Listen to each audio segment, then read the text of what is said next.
Selamat siang Ibu Guru dan teman-teman. Kami dari kelompok 3 ingin mempresentasikan hasil diskusi kami mengenai materi berpikir diakronik dan sinkronik dalam karya sejarah. Sebelum itu, izinkan kami perkenalkan diri. Nama saya Saiful Abdullah Jafar sebagai moderator. Saya Desa Mazharubani. Saya Kristiani Adina Murid. Saya Diana Beniel. Sekian.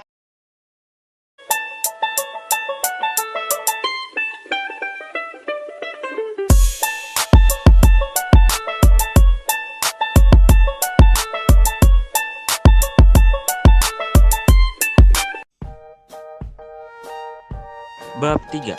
Berpikir diakronik dan sinkronik dalam karya sejarah. Berpikir diakronik dan sinkronik dalam karya sejarah terbagi menjadi dua bagian, yakni A. Sejarah sebagai ilmu terbagi menjadi 4 bagian, yaitu 1. Bersendi pada ilmu pengetahuan atau empiris. 2. Memiliki metode. 3. Sistematis. 4. Pendekatan ilmiah. B. Cara berpikir kesejarahan. Cara berpikir kesejarahan yakni terbagi menjadi 4 bagian, yaitu 1. Berpikir diakronik dan sinkronik. 2. Periodisasi. 3. Kausalitas. 4. Kronologi. Selamat siang Ibu Guru dan teman-teman. Saya sebagai moderator kelompok 3 akan membawakan materi yang pertama mengenai sejarah sebagai ilmu. 1. Bersendi pada pengalaman. Ilmu sejarah termasuk ilmu empiris atau pengalaman.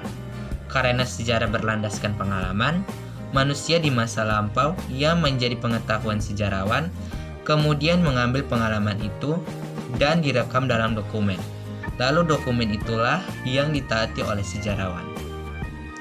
2. Memiliki metode.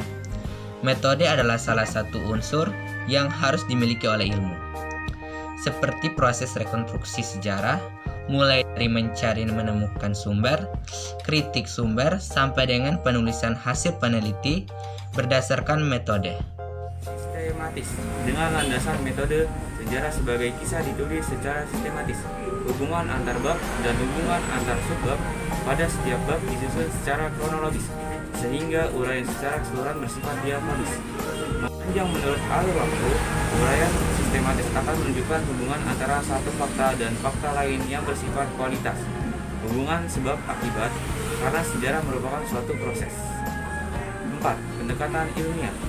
Selain menggunakan metode dan teori sejarah, penulisan sejarah ilmiah dituntut untuk menggunakan pendekatan multidimensional atau interdisipliner, yaitu penerapan konsep dan teori-teori ilmu sosial, antropologi, sosiologi, ekonomi, dan politik yang relevan dengan masalah sejarah yang dibahas. Kesejarahan. 1. Berpikir diakronis dan sinkronis. Berpikir diakronis. Diakronis artinya memanjang dalam waktu tetapi terbatas dalam ruang. Berpikir diakronis adalah berpikir secara urut atau kronologis dalam menganalisis sesuatu, dan juga diakronis dapat diartikan sebagai suatu peristiwa yang berhubungan dengan peristiwa-peristiwa sebelumnya dan tidak berdiri sendiri atau timbul secara tiba-tiba. 2. Periodisasi. Periodisasi atau pembabakan waktu adalah salah satu proses strukturisasi waktu dalam sejarah dengan pembagian atas beberapa babak, zaman atau periode. 4. Kronologi. Kronologi adalah urutan peristiwa yang dimulai dari peristiwa yang terendah atau awal terjadi sampai yang terakhir terjadi. Konsep kronologi juga dapat membantu sejarawan untuk membandingkan kejadian sejarah di tempat lain dalam waktu yang sama. B. Berpikir sinkronik.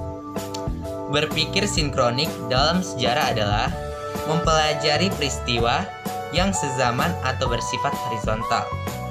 Berpikir sinkronis juga dalam sejarah adalah mempelajari atau mengkaji struktur atau karakter suatu peristiwa sejarah dalam kurung waktu atau masa tertentu. 3. Kausalitas.